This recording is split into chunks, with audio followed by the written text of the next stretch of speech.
Hello students, welcome back to my YouTube channel stand up maths by Komal. आज हम करेंगे class 9 का chapter 5 introduction to Euclid's geometry. Euclid's कौन थे? Father of geometry कौन थे? यूक्लिड्स। ठीक है, कहाँ के रहने वाले थे यूक्लिड्स? अलेक्जेंड्रिया, इजिप्ट के। मतलब हमारे एक मैथमेटिक्स के टीचर थे जिनको फादर ऑफ ज्योमेट्री भी कहा जाता था। अब ज्योमेट्री है क्या?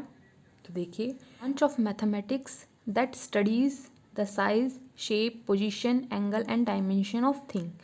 हमारी मैथमेटिक्स की वो ब्रांच होती है जिसके अंदर हम किसी भी साइज़ के बारे में, किसी भी शेप के बारे में, पोजीशन के बारे में, एंगल्स के बारे में, जो शेप है उनकी डायमेंशंस के बारे में सब कुछ पढ़ते हैं। वो क्या है? ज्योमेट्री। तो इस चैप्टर में हम क्या पढ़ेंगे? थ्योरम्स, एक्सियोम्स एंड पोस्टुलेट्स के बारे में।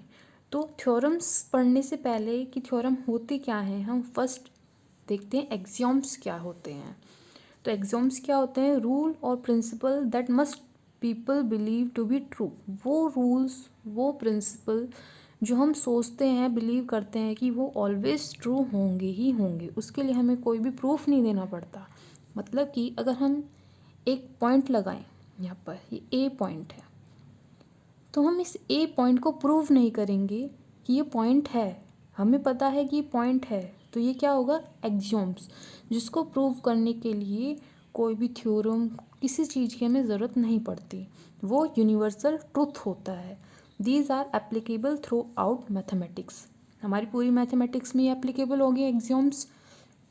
तो थ्योरम क्या हुई? अब theorems are statements which are proved using definitions, axioms, previously proved statements and deductive reasoning। मतलब कि थ्योरम क्या है? एक्सियोम तो हमारे वो हो गए यूनिवर्सल ट्रुथ, और थ्योरम क्या है? उन यूनिवर्सल ट्रुथ की हेल्प से या फिर डेफिनेशंस की हेल्प से, एक्सियोम्स की हेल्प से, किसी भी प्रीवियसली प्रूव्ड स्टेटमेंट, जो हमने पहले कोई स्टेटमेंट पढ़ी हो, उसकी हेल्प से या कोई रीजनिंग देके हम उन थ्योरम्स को प्रूव करते हैं। वो स्टेटमेंट को हम प्रूव करते हैं, वो क्या कहलाती हैं? थ्योरम्स। अब आते हैं हम अपने पोस्टुलेट्स के बारे में। तो पोस्टुलेट्स क्या होते हैं? टू एज्यूम और claim as a true assumption that were specific to geometry. मतलब कि पोस्टुलेट्स वो हुई जिन्हें हम एज्यूम करते हैं, हम क्लेम कर सकते हैं कि ये पोस्टुलेट्स ट्रू हैं। ये एजम्पशन हमारी ज्योमेट्री के अंदर क्या होती हैं? स्पेसिफिक होती हैं। पोस्टुलेट्स और एक्सियोम्स में हम डिफरेंस देख सकते हैं। एक्सियोम्स क्या होंगे? वो यूनिवर्सल ट्रुथ हैं, उनको हम ट्रू ही मानेंगे, और पोस्टुलेट जिनको हम अज्यूम करते हैं कि वो ट्रू हैं। अब देखिए, अपने डेफिनेशंस पे आते हैं। कुछ डेफिनेशन इस चैप्टर में दी हुई हैं। जैसे कि फर्स्ट डेफिनेशन हमारी क्या है? A point is that which has no part. अगर हम कोई पॉइंट लेते हैं ए, तो क्या इस पॉइंट का कोई पार्ट है? नहीं है। ये ए पॉइंट का ना कोई पार्ट है, कुछ नहीं है। तो ये क्या हुआ? A point is that which has no part. Point जिसका कोई पार्ट नहीं होता। ये एक डेफिनेशन हो गई हमारी। अब आते हैं अपनी नेक्स्ट डेफिनेशन पे। ए लाइन इज़ ब्रेथलेस लेंथ। एक लाइन क्या होती है? ब्रेथलेस होती है। और लेंथ मतलब कि अगर हम कोई एक लाइन खींचें, ए बी एक लाइन है, तो हम इस ए बी की लेंथ तो देख सकते हैं, लेकिन क्या इसकी ब्रेथ होती है? नहीं होती। तो a line is breathless length. Next definition हमारी क्या आती है? The end of a line are point. अब देखिए, हमने एक लाइन खींची है, तो उसके एंड्स क्या होंगे? पॉइंट्स ही तो होंगे। ये ए पॉइंट है, ये बी पॉइंट है, तो यही डेफिनेशन हमें क्या कह रही है? The end of a line are points. जो लाइन के एंड्स होते हैं वो पॉइंट्स होते हैं। नेक्स्ट आता है, the straight line is a line which lies evenly with the points on itself. कोई भी स्ट्रेट लाइन है, ये ए और बी एक स्ट्रेट लाइन है, इसके अंदर और कितने पॉइंट्स लाइज कर सकते हैं? ये सी पॉइंट, ये डी पॉइंट, ये ई पॉइंट, ये एफ पॉइंट, और ए बी तो पॉइंट है ही, लाइन के एंड पॉइंट्स हैं। तो क्या कहा है? The straight line is a line which lie evenly with the points on itself. Next क्या है हमारी definition? A surface is that which has length and breadth only. कोई भी हम सरफेस लेते हैं, ये हमने एक सरफेस लिया, ए बी सी डी, ये एक सरफेस है। तो इस सरफेस के अंदर हम क्या देखते हैं, लेंथ भी देखते हैं। ए बी क्या है, लेंथ, बी सी क्या है, ब्रेथ, डी सी क्या है, लेंथ, ए डी क्या है, ब्रेथ। तो surface is that which has length and breadth only. Surface हमेशा वो होगा जिसकी लेंथ और ब्रेथ होगी। नेक्स्ट डेफिनेशन क्या कह रही है, the edges of a surface are line. Edges of a surface, again हम एक सरफेस बनाएं। देखिए ये सरफेस है ए बी सी डी। तो ए बी सरफेस जो है ये एजेस ही तो हैं। Surface A B C D में ए बी एजेस हैं। इस एजेस को हम क्या कह सकते हैं, लाइन ही तो है। ये देखिए ए बी एक लाइन हुई, बी सी एक और लाइन हुई, सी डी एक और लाइन हुई एंड डी ए अनदर एक और लाइन हुई। It means edges of a surface are lines. हर सरफेस की जो एजेस होते हैं वो लाइन्स होती हैं। नेक्स्ट डेफिनेशन आती है हमारी, a plane surface is a surface which lie evenly with the straight line on itself. इसका मतलब क्या है, कोई भी हम प्लेन सरफेस लें, ए बी सी डी, हमने एक प्लेन सरफेस लिया।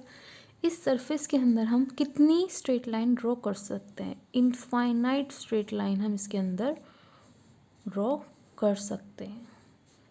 तो इस डेफिनेशन का मतलब यही है, a plane surface is a surface which lie evenly with the straight line itself. एक सरफेस के अंदर स्ट्रेट लाइन होती हैं, वो भी इनफाइनाइट स्ट्रेट लाइन होती हैं। अब पढ़ते हैं हम एक्सियोम्स के बारे में।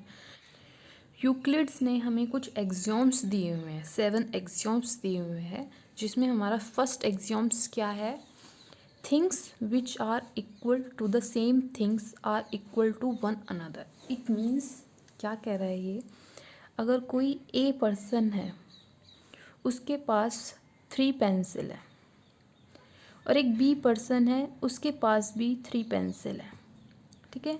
और क्या कहा है, things which are equal to the same thing, मतलब दोनों ही थिंग आपस में क्या है, इक्वल हैं।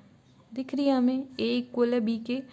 तो हमने यहाँ पर क्या देखा, ए इक्वल बी के है क्योंकि ए के पास भी 3 पेंसिल है, बी के पास भी 3 पेंसिल है। अगर हम क्या कहें, ए क्या है, इक्वल है सी के, हम कर लेते हैं लेट ए इज इक्वल है सी के। तो सी भी हमारा क्या होगा, सी के पास भी, जो सी पर्सन है उसके पास भी 3 पेंसिल होंगी। तो देखिए बी भी तो सी के इक्वल हुआ, B also equal to C. तो यही एक्सियोम्स में कहा है, things which are equal to the same thing are equal to one another. कोई भी थिंग आपस में इक्वल है और वो थिंग दूसरे की इक्वल है तो आपस में भी वे क्या होंगी, इक्वल होंगी। अब करते हैं सेकंड एक्सियोम्स।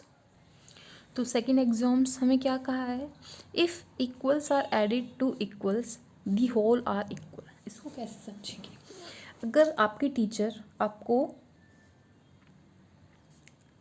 क्या देती है, 3 चॉकलेट देती है, एक ए नाम का पर्सन है, स्टूडेंट है, उसका टीचर 3 चॉकलेट्स दे रही है और सेम बी स्टूडेंट को भी वो 3 चॉकलेट दिया है उसने, मतलब ए के पास भी 3 चॉकलेट है, बी के पास भी 3 चॉकलेट है, टीचर ने दिए हैं उनको।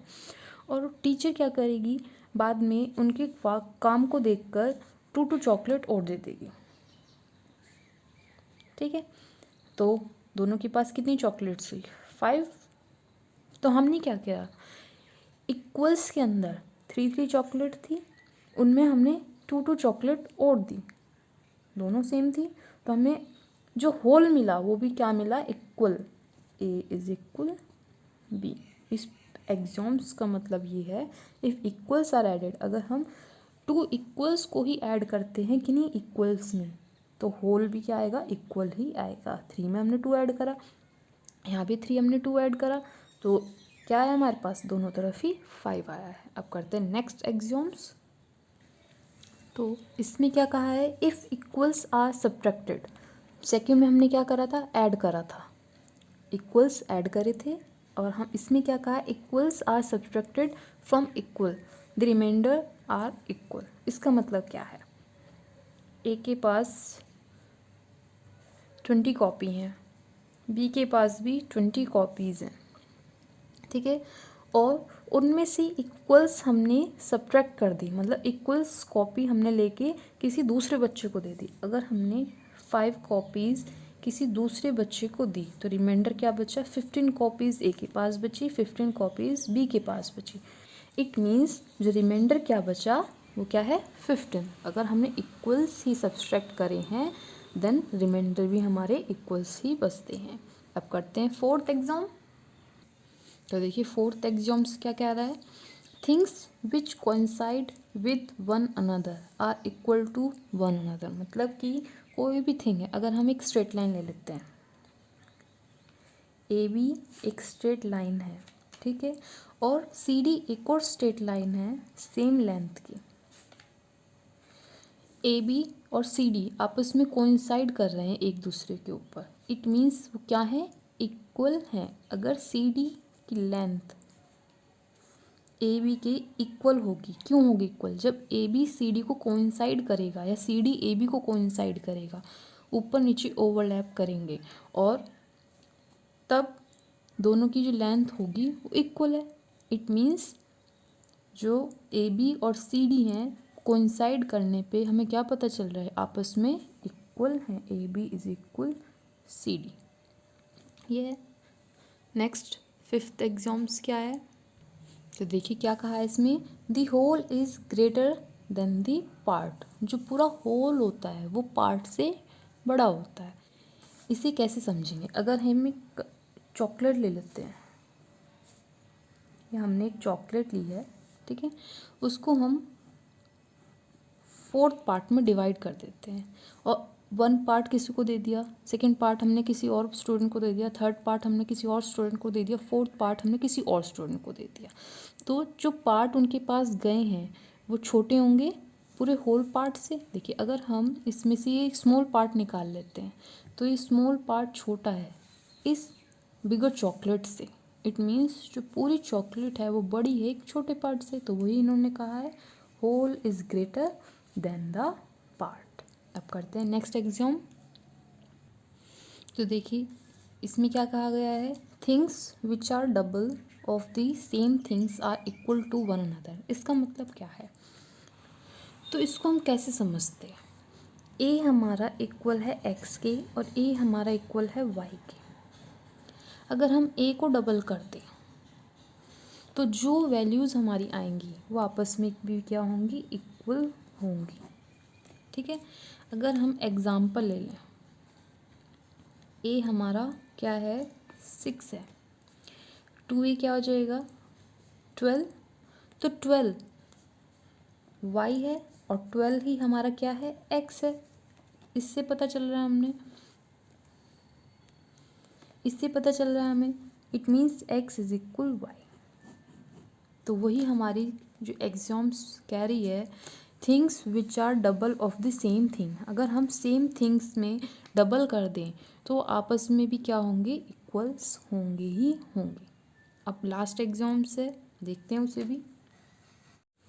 तो देखिए इसमें क्या कहा है, things which are halves of the same things are equal to one another. इसको कैसे समझेंगे, तो देखिए एक ए पर्सन है, उसके पास 12 टॉफ़ीज़ हैं, बी पर्सन है उसके पास भी 12 टॉफ़ीज़ हैं। अगर हम ए के पास जो 12 टॉफ़ीज़ हैं, बी के पास जो 12 टॉफ़ीज़ हैं, उनको हाफ कर दें,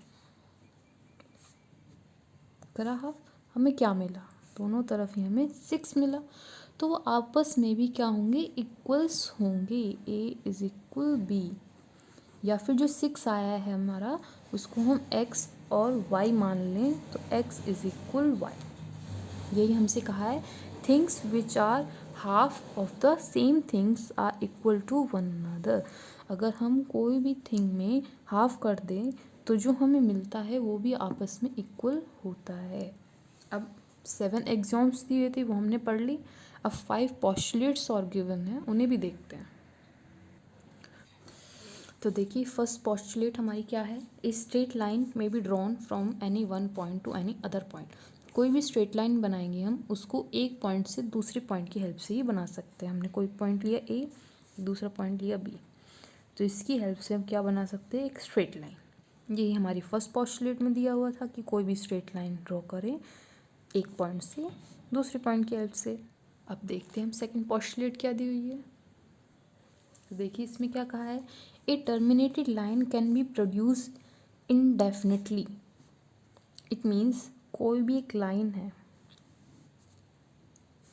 बी, एक टर्मिनेटेड लाइन मतलब कि इसका जो बी पॉइंट है वो एंड नहीं हुआ है, उसको हम आगे इनफाइनाइट डिस्टेंस तक आगे बढ़ा सकते हैं। यही इन्होंने कहा है, a terminated line can be produce indefinitely. अब करते हैं थर्ड पोस्टुलेट।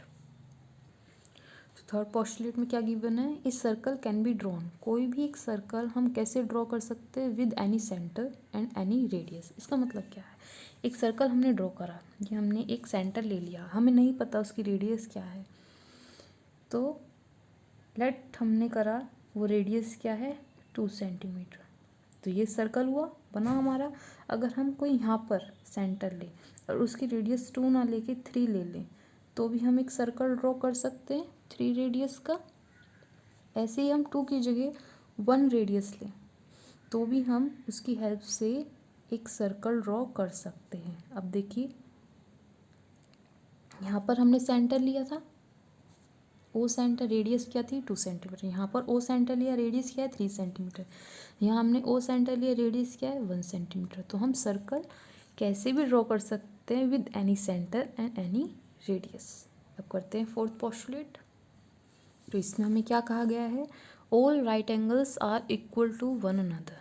सभी राइट एंगल्स आपस में क्या होते हैं, इक्वल होते हैं। देखिए एक हमने ये राइट एंगल बनाया, एक हमने ये राइट एंगल बनाया, एक हमने ये राइट एंगल बना लिया, एक हमने ये राइट एंगल बनाया, एक हमने ये राइट एंगल बनाया। तो हमने कितने सारे 5 राइट एंगल्स बनाए। ये आपस में क्या है, इक्वल ही तो है। ये भी 90 डिग्री है, ये भी 90 डिग्री है, ये भी 90 डिग्री है, ये भी 90 डिग्री है, ये भी 90 डिग्री है। It means all right angles are equal to one another. अब करते हैं लास्ट पोस्टुलेट।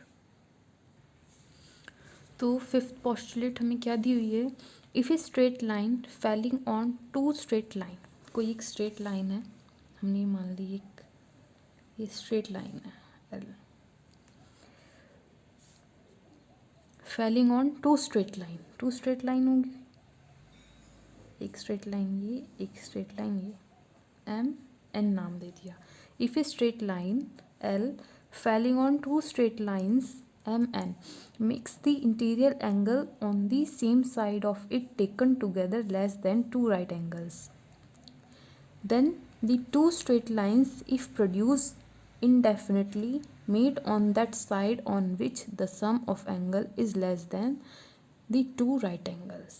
देखिए स्टेटमेंट तो बड़ी है लेकिन इसे कैसे समझें। पहले इन्होंने क्या कहा, एक स्ट्रेट लाइन है जो फेल कर रही है, गिर रही है 2 स्ट्रेट लाइन पे। हमने एक स्ट्रेट लाइन बनाई और बाकी 2 स्ट्रेट लाइन पे वो फेल कर रही है। तो interior angles on the same side, 2 interior angles, एक देखिए एक ये इंटीरियर एंगल है एंगल 1 एंड एंगल 2, और एक ये इंटीरियर एंगल है एंगल 3 एंड एंगल 4, वो भी सेम साइड के। Of it taken together less then 2 right angles. अब 2 राइट एंगल्स क्या होते हैं, 90 डिग्री का राइट एंगल होते हैं। 2 राइट एंगल्स मतलब 90 + 90 डिग्री 180 डिग्री। तो क्या कहा है कि सेम साइड के angle less than 2 right angles. अगर हम 3 4 लें, एंगल 3 + एंगल 4, अगर ये छोटे हैं, लेस हैं किससे, 2 राइट एंगल्स से, मतलब 180 डिग्री से छोटे हैं, या फिर एंगल 1 और एंगल 2 का सम 180 डिग्री से कम है, then the 2 straight line if produce indefinitely meet on that side. तो अगर हम इन स्ट्रेट लाइन को प्रोड्यूस करें, आगे इंडेफिनेटली बढ़ाते रहें, अगर हम एम को इधर आगे बढ़ाएं और एन को भी यहाँ आगे बढ़ाएं और इधर इसको भी बढ़ाएं, यहाँ से भी बढ़ाएं, तो क्या है, produce indefinitely meet on that side. कहाँ पर मिलेगी, उस साइड पर मिलेगी on which the sum of angle is less than the 2 right angle. वो जो लाइन्स हैं आगे बढ़ाने पे कहाँ पर मिल रही हैं, वहाँ पर मिलेंगी जिस साइड के जो एंगल्स हैं इंटीरियर एंगल वो 180 डिग्री से छोटे होंगे। तो देखिए एंगल 1 और एंगल 2 180 डिग्री से कम है तो ये राइट हैंड साइड पे मिलेगी। अगर एंगल 3 प्लस एंगल 4 180 डिग्री से कम है तो ये लाइन हमारी लेफ्ट हैंड साइड में मिलेगी। तो इस पोस्टुलेट का मीनिंग क्या है कि अगर हम टू स्ट्रेट लाइन को एक थर्ड स्ट्रेट लाइन से फेल कराएं, मतलब थर्ड स्ट्रेट लाइन कोई टू स्ट्रेट लाइन पे गिरे और जो इंटीरियर एंगल्स बन रहे हैं अगर उनमें से कोई भी टू एक साइड के इंटीरियर एंगल 180 डिग्री से कम है तो जो हमारी लाइन है वो उसी साइड में बनेगी। अगर एंगल 1 और एंगल 2 180 डिग्री से कम है तो ये राइट हैंड साइड में मिल जाएंगे। अगर एंगल 3 प्लस एंगल 4 180 डिग्री से कम है तो ये लेफ्ट हैंड साइड में मिल जाएंगे। तो देखिए फिर से स्टेटमेंट पढ़ते हैं। If a straight line falling on two straight lines make the interior angles on the same side of it taken together less than two right angles. अगर टू राइट एंगल्स से कम है interior angle then the two straight lines if produce indefinitely, अगर हम उन straight line को indefinitely produce कर रहे हैं on that side on which the sum of angle is less than the to right angle, जहाँ पर उन इंटीरियर एंगल का सम टू राइट एंगल्स से कम होगा। तो इस पोस्टुलेट का मीनिंग यही था कि एंगल 1 और एंगल 2 वाले साइड पे जो लाइंस हैं अगर हम उसको आगे बढ़ाएं तो यहाँ पर मिलेगी कि हमें दिख भी रहा है कि एंगल 1 और एंगल 2 180 डिग्री से लेस हैं। तो ये जो स्ट्रेट लाइन है ये राइट हैंड साइड पे मिलेंगी। अगर एंगल 3 4 180 डिग्री से छोटे होते तो ये जो स्ट्रेट लाइन है ये राइट हैंड साइड पे मीट करती। तो सिंपल स्टेटमेंट का मतलब यही था। That's all. आज की वीडियो यहीं पर कंप्लीट होती है। नेक्स्ट वीडियो में हम इस चैप्टर की एक्सरसाइज कंप्लीट करेंगे। अगर आपको मेरी वीडियो पसंद आई है तो मेरी वीडियो को लाइक शेयर और सब्सक्राइब करना ना भूलें। Thank you for watching my video.